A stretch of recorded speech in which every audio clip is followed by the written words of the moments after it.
Good morning, Year 12s. I hope we're all keeping well. So I'm making a video to follow on from yesterday's video on haloalkanes and their physical properties. So as promised, today I'm really excited to dive into a mechanism. So we're going to be revisiting the first mechanism that we'd ever come across, which was the free radical substitution reaction. So to be honest, it's quite a complex one. It's basically where we get our alkane and we make a haloalkane via the photochemical reaction of chlorine. So we're going to talk a bit about what radicals are, how they're made, what products do they make, and we're going to then dive into a few more complex ones. So the actual plan for today is we're going to have a quick MCQ round, just testing yesterday's content to make sure we're a little bit confident moving on. After that, then we're going to look at the free radical substitution of methane and chlorine, specifically these two, because this is the one that's actually mentioned in the spec. After that, we're going to look at how excess reactants affect products. So we're going to take this same mechanism and we're going to see what happens if we have an excess of chlorine versus an excess of methane, like how does that affect it. And then the last thing we'll look at is going to be a more complex question on free radical substitution reactions, where basically rather than having methane, we're going to have a much larger molecule like 1, 2, 3 dichlorohexane, etc. So without further delay, into the MCQs. Please feel free to pause the video, go at your own pace. I'm just going to kind of crack on as we finish them. So first question, in haloalkanes, which of the following bonds has the highest polarity? Which of the following bonds has the highest polarity? Have a pause and a think.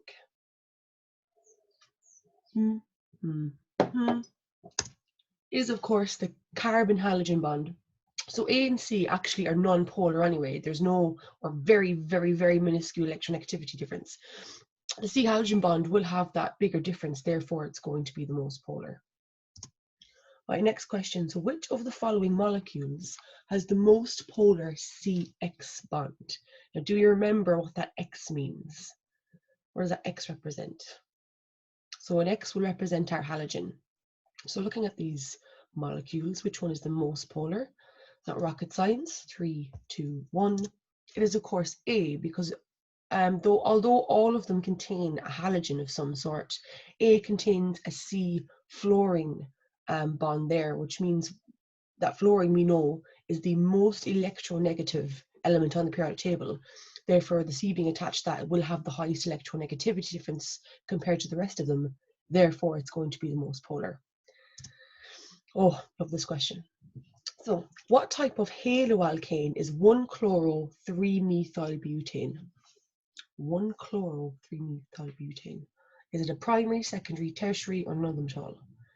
So if you remember what dictates something to be a primary, what dictates something to be secondary? Have a think. So you visual learners out there might be able to picture this in your heads and be able to figure it out from there. But those of you that have difficulty with that, pause the video. If in doubt, draw it out and see if you can figure it out from there. Okay, so 3, 2, 1. It is, of course, a primary alkane, a primary haloalkane. So hopefully if you draw it out or visualized it in your head, you've come up, hopefully, with something quite similar to this.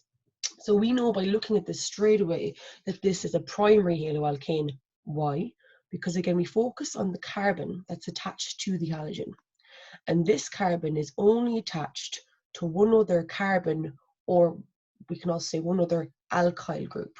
So the carbon attached to the halogen is only attached to one other alkyl group or other carbon. Okay, that dictates that that's a primary one. So for example, if we were to flip this, so if we took this chlorine and we threw it at the other end over here, would it be a primary haloalkane then? Have a think. This chlorine smashed over here.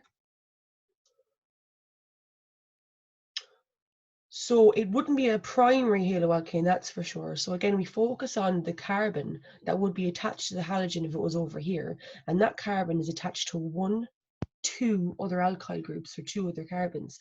Therefore, it's going to be a secondary haloalkane. Okay, moving on. So haloalkanes can be attacked by nucleophiles. Which part of the haloalkane is most likely to be attacked by a nucleophile? By a nucleophile nucleus loving. And we will be revisiting those particular reactions down the line. Is it A, B, C, or D?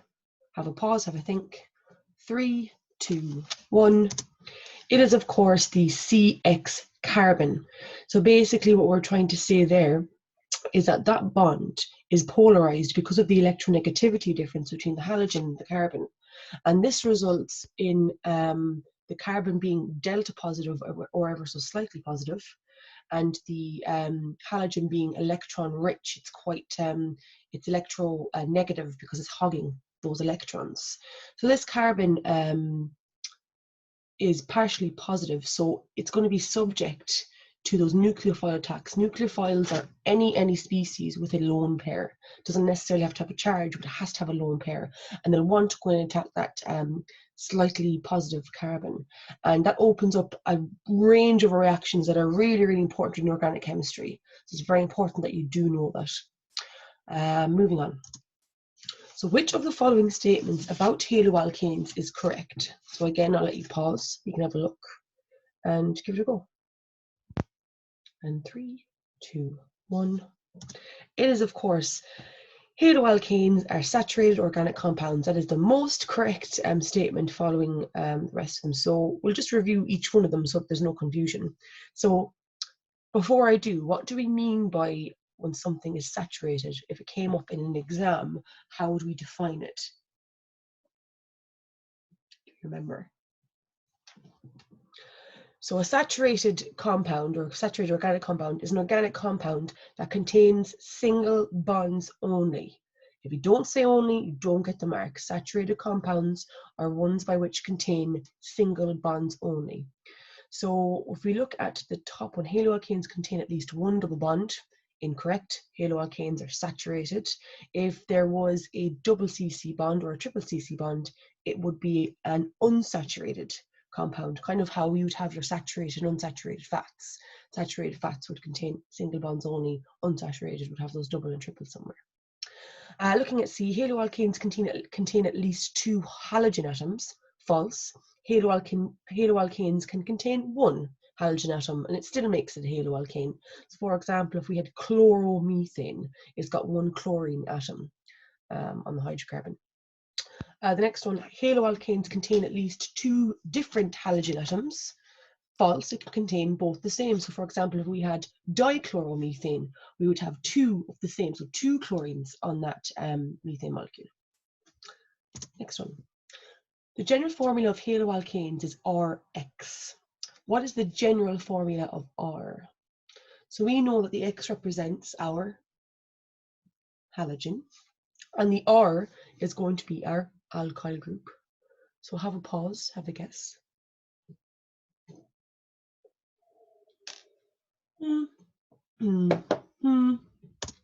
is, of course, B. So the R part, the alkyl group general formula, is going to be CnH2n plus 1.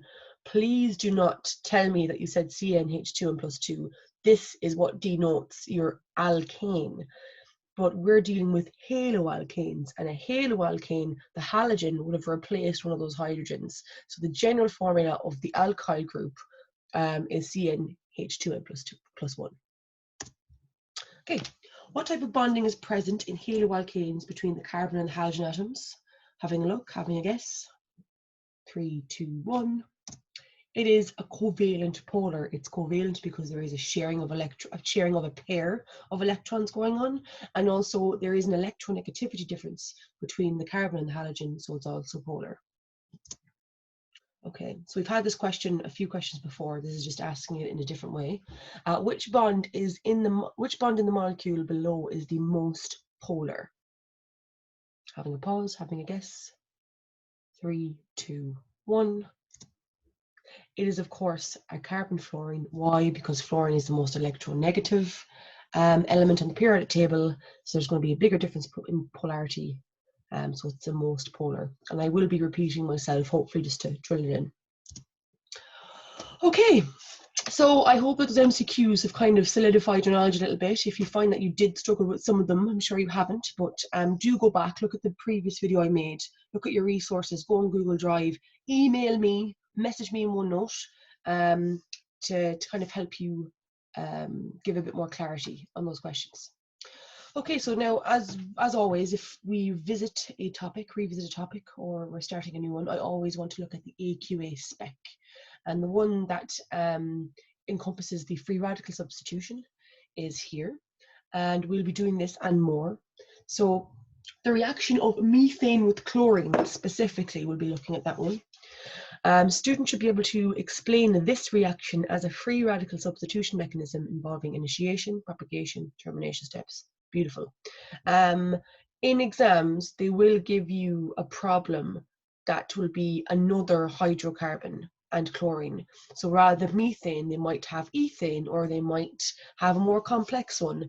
Either way, the idea is that these steps involved are the exact same for every single hydrocarbon, or every single alkane and chlorine. The exact same. It's just applying what you know from this one to other problems. Without further ado, I'm going to go to my note. And hopefully you've got your pen and paper on standby. Lovely. Now, a few bits going on. We won't get too overwhelmed by them. I've got a lot of images here as well, just to kind of, visual aids always really, really help. So before I get into this, what is free radical substitution? Well, if we actually focus on the overall equation, the one that was mentioned in the spec, the methane and chlorine, we can see what happens between the reactants and the products.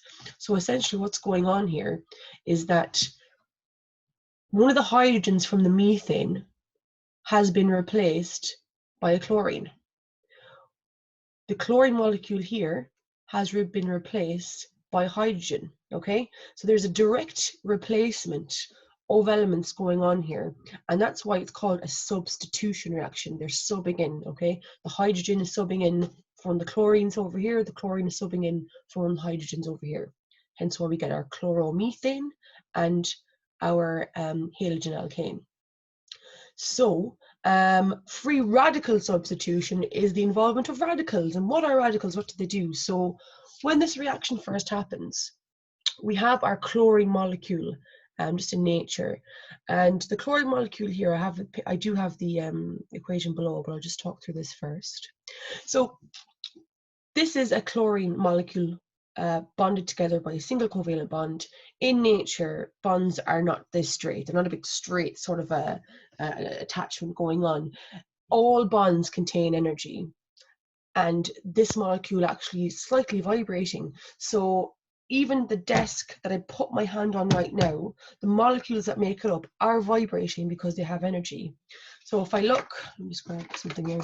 So if I pretend this is a chlorine molecule and this is a chlorine molecule, or this is a chlorine molecule here, and the bond is actually vibrating in a certain way. And you know in college, there's actually different types of modes of vibrations. But anyway, we'll just, for this, we'll just say it's going like this, it's vibrating, okay? It's got a little bit of energy.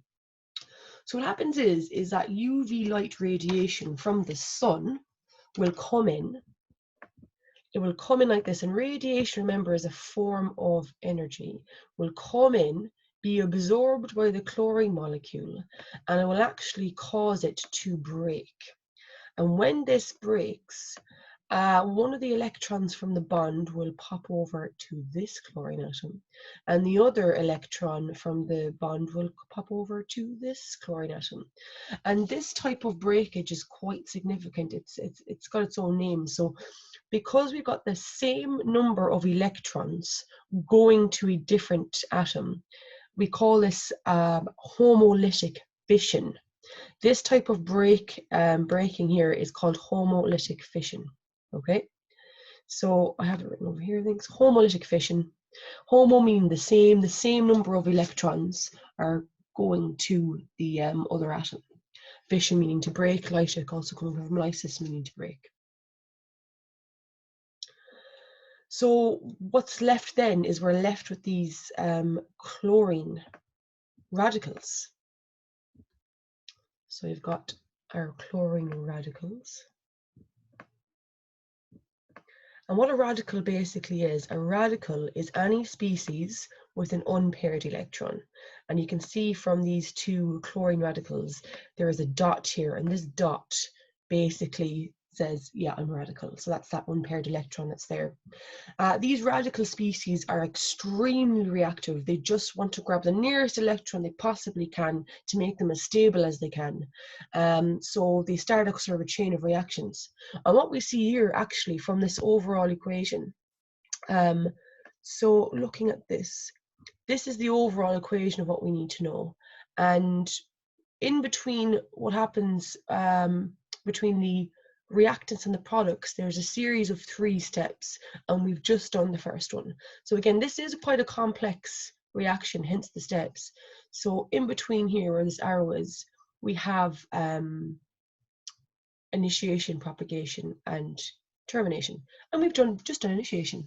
So how do we show this initiation step? Well, in initiation, free radicals are formed, which we've just done here. And to show that, there's a few ways you can show it, but here we have a chlorine molecule plus UV makes 2 chlorine radicals here. So to be honest, I'd rather write it this way. This is perfectly fine. I would just go Cl2, big arrow, UV, and it makes 2 chlorine radicals. That's another way you can write it. That's perfectly fine as well. So that's our initiation done. So this is going to cause a chain reaction, and I've got some images here to help us as well.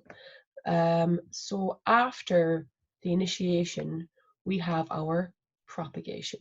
Okay, and propagation comes in pairs, so it actually 2 steps happen here. So I just want to scroll down here.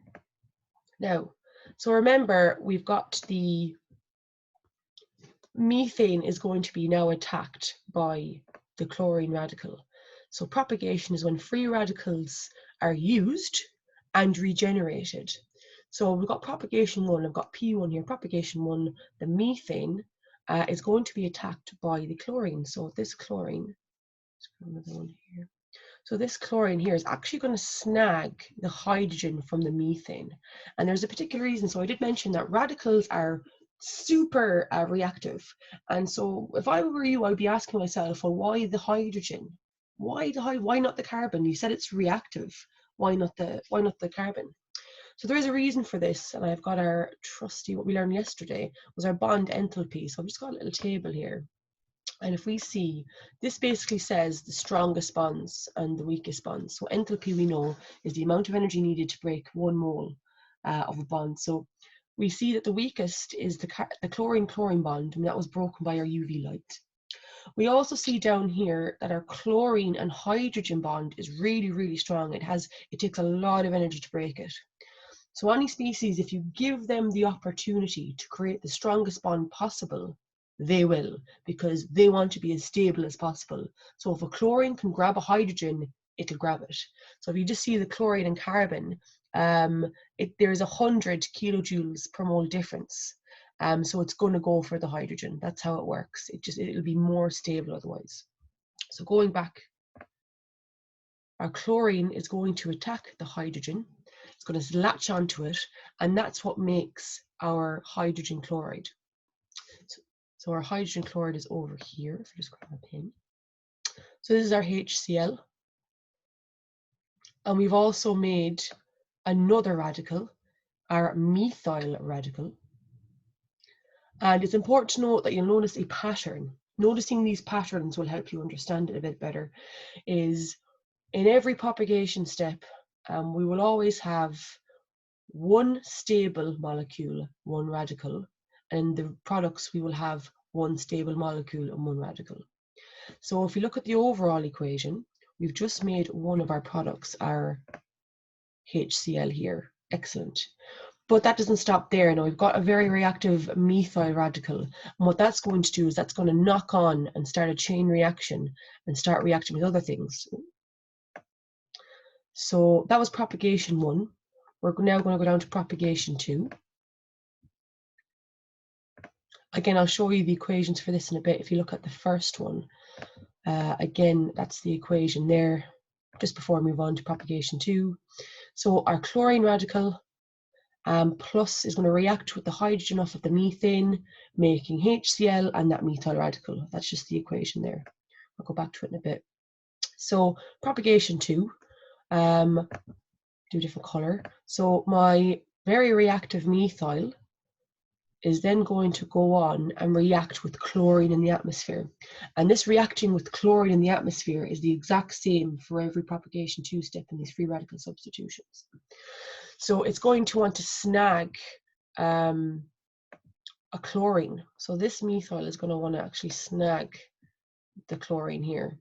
And what happens is that this chlorine molecule will become the radical because the chlorine's been taken away. It's going to be left with an unpaired electron. And the methyl radical has now formed what we call chloromethane. Okay, so looking at the overall equation, I've now made my second product, my chloromethane. The first product was this, the second product was my chloromethane. I wonder if I can just do that here. Lovely. So again, notice in the pattern, I've got a radical and a stable molecule. And in my products, I've got a radical and a stable molecule. Okay, so just an overview of the 2 propagation steps again. My chlorine radical that was made for my initiation step is now going to attack the hydrogen off of a methane.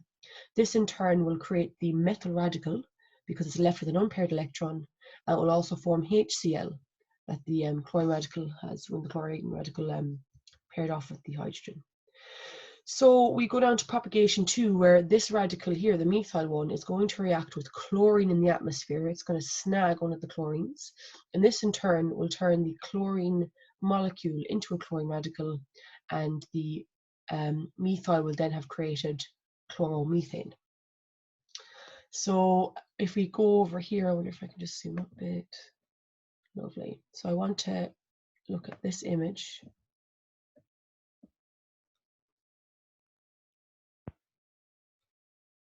There we go. Right. Get rid of that box. So again, this is just P1, P2,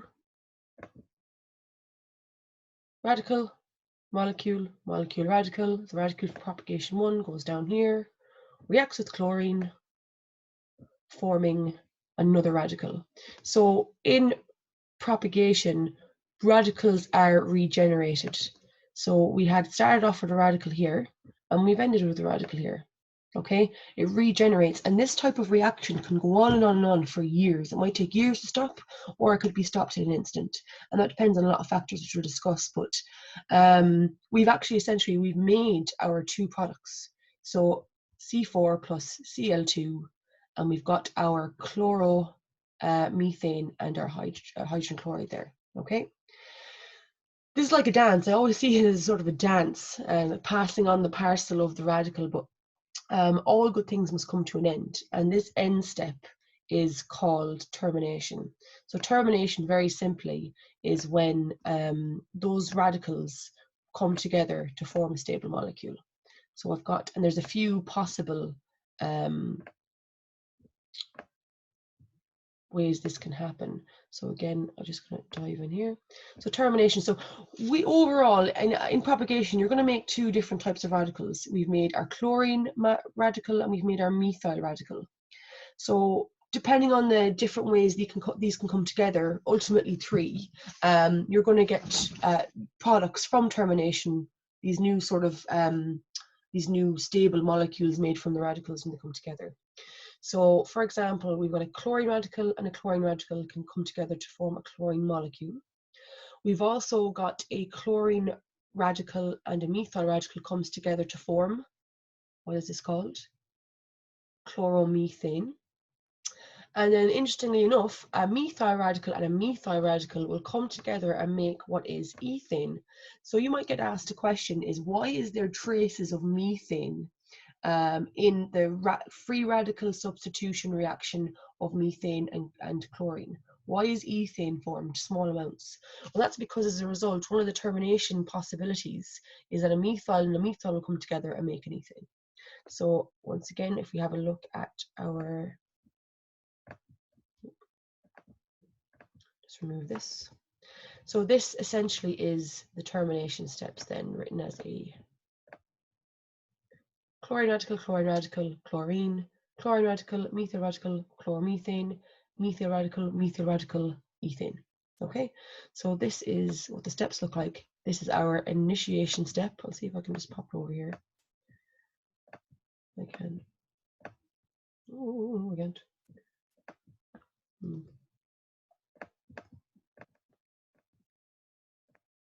Yes. Okay. So initiation, propagation, always comes in pairs, and then our three possible terminations. Okay, so that is on the spec our methane chlorine free radical substitution reaction. Now moving on to the third out of 4 points we'll be looking at today. What happens, and I'm going to go to the overall equation up here. What happens if one of these reactants are in excess, where we have more than we need to use in this reaction? So what happens if we have an excess of one or the other? So I've got that question down here, and I'd like you to have a think about that.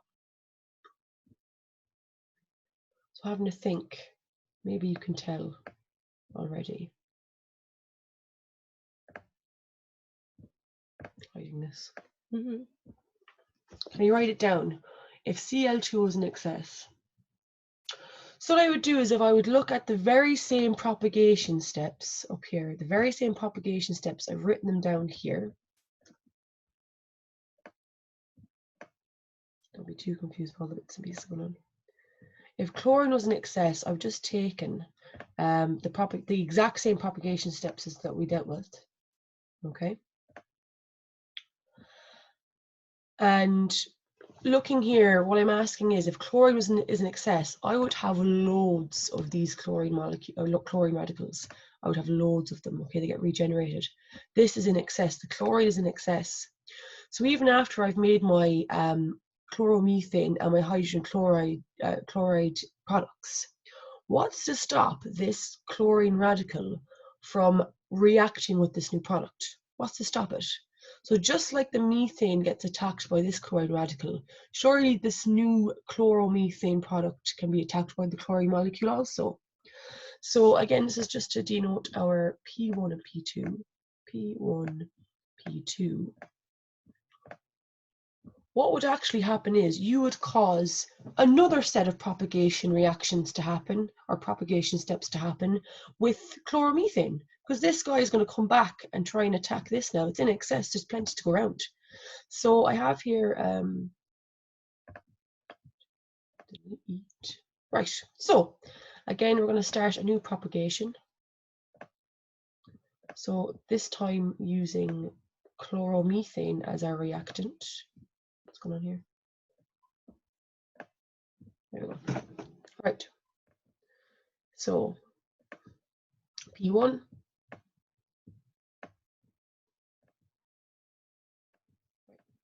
So again, our chlorine is going to go, because of bond enthalpy, the chlorine molecule is going to go and snag one of the hydrogens. And again, it's going to make, as always, HCl, okay? Nice and stable. The chloromethane, however, will turn into a radical, and that radical will look like this, CH2, because one of the hydrogens have been snagged. CH2, Cl with a radical. Again, I apologize, I am doing this by hand on a laptop, so do write down and see if you can work ahead of me and get the answer. So we're going to get another step of propagation steps, and that's going to be our P2.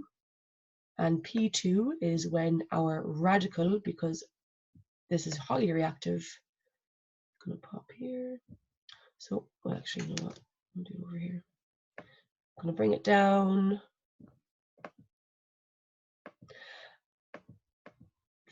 I think I actually have this written down. Do I have this written down already? No, I don't.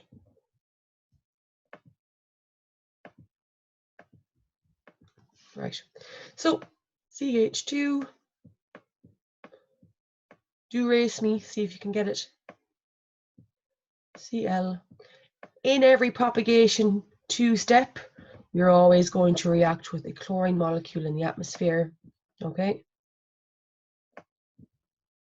Remember, we're dealing with what if one of the reactants was in excess. In this case, I'm just choosing chlorine. What happens? We see that there's a knock-on effect. More propagation steps are made. We know that this reactive radical is going to snag one of the chlorines, thus becoming this CH2, Cl2 plus a chlorine radical. All right. So again, our chlorine has been regenerated. Propagation 1, propagation 2. This goes on and on and on. And unlike the first propagation, so the first set of propagation steps, we made chloromethane. When chlorine is in excess, we start another set of propagation steps. And as a result, we make what is called, can anybody name this? It's not chloromethane, it's dichloromethane. So we actually sort of, take away hydrogen, adding on another chlorine. It's getting more and more chlorinated, I would say. So again, it's still in excess. So can you guess what would happen after these set of propagation steps? We're not talking about termination. What happens? There's still a knock-on effect. Chlorine is still in excess. What happens? Have a think. So the chlorine is going to go on as usual. I'll do this in a different color. Let's have a go at green. So the chlorine is going to go on and it's going to go back and attack this new product. Why not? It's in excess. Plenty to go around. Radicals, very, very little regard for behaving. So it's going to go back and attack this new dichloromethane. It's going to start a new set of propagation steps, propagation 1. And what we'll have here is our chlorine radical. Again, do right ahead of me, see if you can beat me. So it's going to attack this new dichloromethane.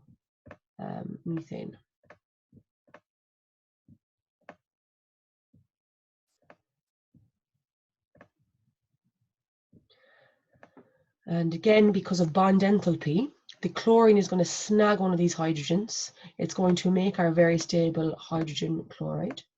And we're going to have a radical. Our radical will be CH2.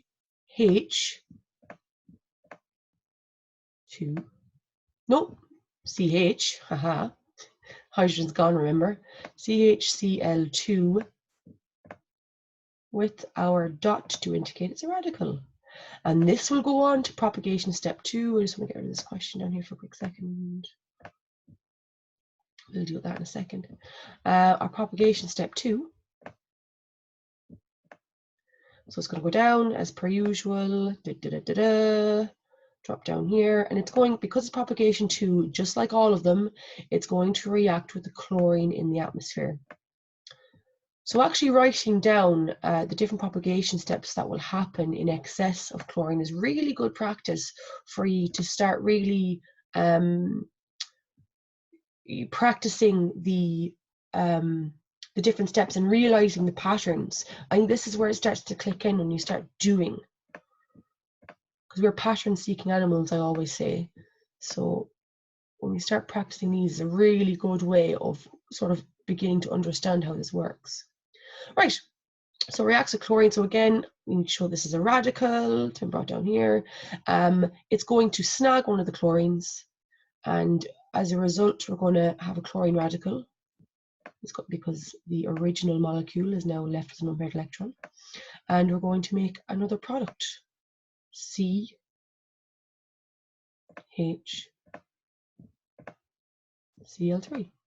Oh Lord. And CHCl3, also known as trichloro. So just highlight the products here. So again, we've regenerated the chlorine from here. We have a new product. So if you look down at, so we've got 3 propagation groups now. So the first one, we make a chloromethane because we've I suppose initially we've removed a hydrogen and replaced with the chlorine. The second, in excess, if it keeps going on, the chlorine will attack the new product and it will make dichloromethane. So we've got another, it's getting more chlorinated and the hydrogens are getting less and less. In step 3, again, it's getting more chlorinated, it's going to produce trichloromethane. So this will keep going on and on and on until there are no more hydrogens, and we will essentially make what is called CCl4, also known as trichloromethane. So in short, if our chlorine is in excess, we are going to make, it'll favor the reactions that will make this trichloromethane. Okay, it will favor the more chlorinated product. If we want to stick with getting the most chloromethanes, which are actually used as refrigerants and things like that, if we want to make a reaction that favors this product, we would want to put what in excess? Our methane. So our methane in excess will allow the favor of making mostly chloromethane. Okay. So I'll do a quick review of everything before I move on to the more sort of complex one. Right. Okay. So we looked at the reaction between methane and chlorine. So chlorine was broken apart via homolytic fission of UV light radiation, also known as a photochemical reaction. And that has broken off our chlorine molecule to make 2 chlorine-free radicals. These radicals are very, very reactive. They will react with the methane. It will take the hydrogen from the methane, making hydrogen chloride, and that original methane is now a methyl radical. This methyl radical from propagation step 1 will now go to propagation step 2 and react with chlorine in the atmosphere, making our second product, chloromethane and a chlorine radical. So we can see that in propagation that the radicals are used and regenerated. We also make our products here from the overall reaction. What we discussed further down was what would happen if we had one of the reactants in excess, and we took the very same propagation steps from the first reaction, and we imagined that the chlorine was in excess, and what it done was it started to attack the new chloromethane product. So our chloromethane, just like our methane in the first one, was going to be attacked. So it would start a cascade of propagation steps where our chloromethane would be attacked by the chlorine. Again, the chlorines are regenerated, a new product is made. We've got trichloromethane. And again, if chlorine is in excess, it will attack it. And we would have our trichloromethane. And this will keep happening until all the hydrogens are gone and we're left with what's called tetrachloromethane. And we know that that's what is favored. The more chlorinated product is favored. If chlorine is in excess, the more sort of methylated, I suppose, the chloromethane is going to be created if the methane is in excess. Okay, so hopefully you recognize that pattern. Keep practicing it. Again, the more you do it, it's almost like muscle memory. It's not too bad. And this will be the same for any type of free radical substitution reaction where you get an alkane and you synthesize a haloalkane. And we're going to look at an example here, down below. Right.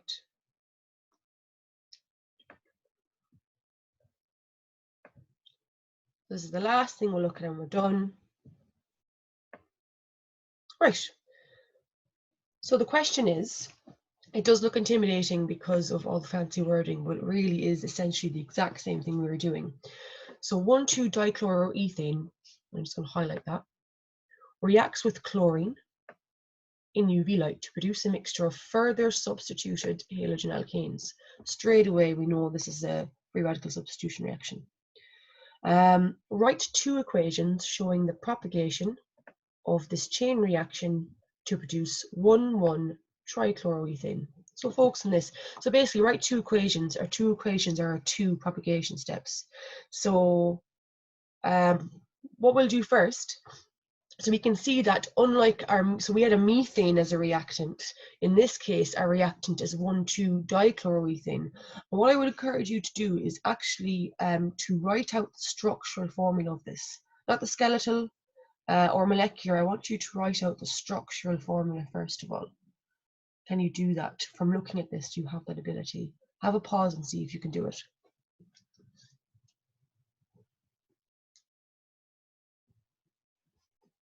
Okay, so if you're going to write, hopefully you come up with something like this. So this is our structural formula, C2Cl HCH2Cl. So what dichloroethane is essentially telling me is I've got two chlorines, one of them's on the first carbon, one of them's on the second, and that's how you draw it out. So this is going to be our reactant. So it's been assumed that because we have to show the propagation steps, the initiation has been done. Our chlorine radical is there. So you're now going to write out the first propagation step of the reaction between 1-dichloroethane with the chlorine radical. Have a pause, have a go. I'll have a sip. Okay, so hopefully you'll come up with something like this.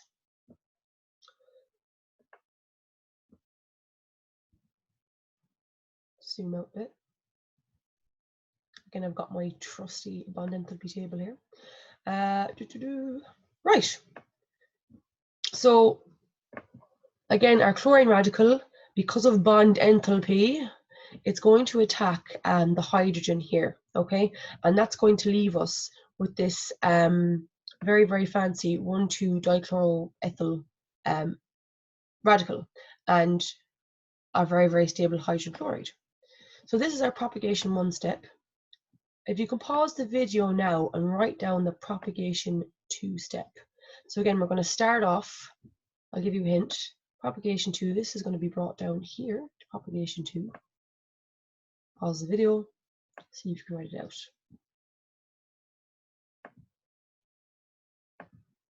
Okay, so as always, in propagation 2 steps, our radical is going to react with chlorine from the atmosphere. Okay, and it's going to snag a chlorine. It's going to snag it. So essentially what we're going to make here, this is going to snag, so we're going to make CH2. My writing isn't so bad. I'm doing this freehand now on an actual mouse pad, so it's not too bad. CHCl, CH, Cl2 plus our chlorine radical. So as always, our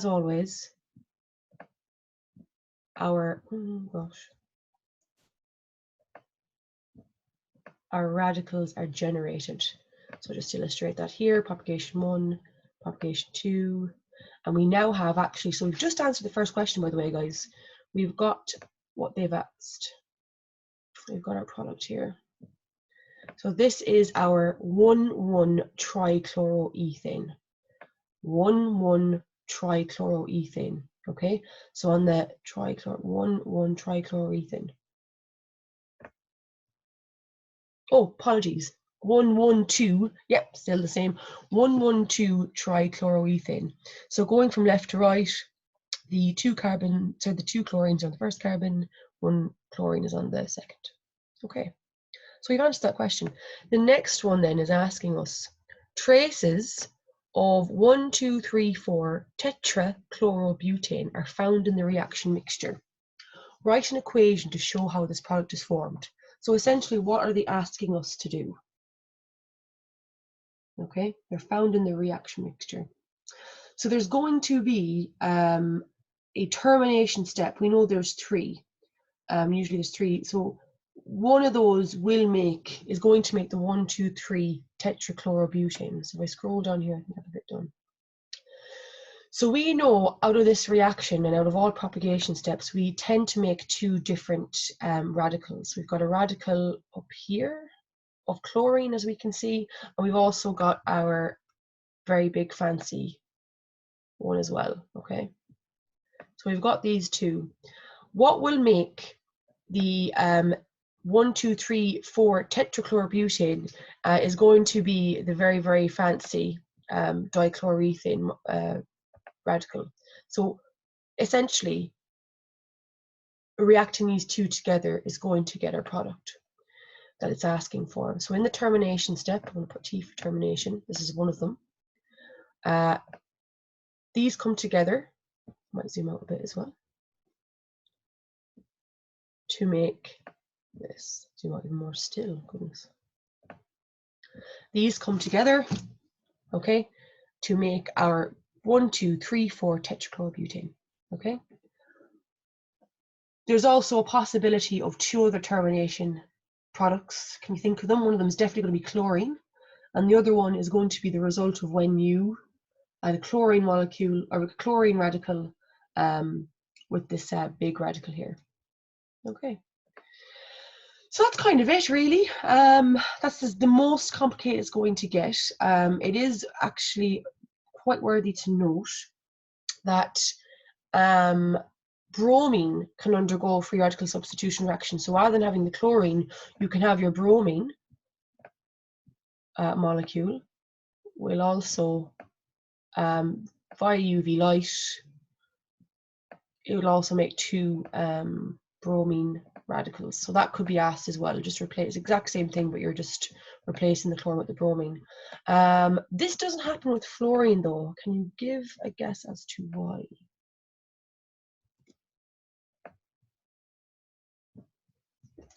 Well, fluorine, the bond enthalpy of fluorine, and unfortunately I don't have it here, is really, really, really strong. Why? Because of the size of the fluorine atom, we know that there is a really strong attraction between the nucleus of the fluorine and that bond pair it's involved with. It's really, really strong. So UV light, there's not enough, I suppose, activation energy to sort of break those apart. So this type of reaction, free radical substitution, will not happen with fluorine. It will, however, happen with chlorine, because as we can see here, it's quite a weak bond. I don't have the actual enthalpy value for bromine, but it will happen with chlorine and bromine. And that's sort of it. What I would like you to do now is I'm actually going to throw something up on class charts. Now this is completely optional. I know that you have your mocks coming up, but I'm just going to give you a problem. I'm going to throw it up on class charts. You have until Sunday night to give it to me. It's basically a similar problem to the one below, this more complex one here. And again, it's really good practice, because what mechanisms, I mean, teachers teaching for years will still, after a while, not necessarily forget, but they'll have to, they might get a bit rusty with them. So it's important to practice these for muscle memory. So I would encourage you to do this in your own time. If you have it done today or earlier, just throw me an email, let me know you have it done. I will assess it straight away and give you feedback. Okay. So, any questions, again, please email me. I'm going to throw the question up on OneNote and class charts. It is optional. I do encourage you to do it. But just to review everything we've done, we did our MCQ round. We looked at the required free radical substitution reaction of methane and chlorine. We also discussed of what would happen in the excess of either of these. We've seen that the excess of chlorine would favour more chlorinated tetrachloromethane, and we know that if we wanted to keep our chloromethane, we would have to have the methane in excess. And after that, then we had to look at that very sort of complex free radical substitution reaction. Okay, so thanks very much, guys, for tuning in. I will throw up a video on ozone depletion, because that is a specific type of free radical substitution. So I'll probably do that in an hour or so when I get a cup of tea. Other than that, slán go fóill and enjoy the day, and I will chat to you probably tomorrow. Okay, see you, folks.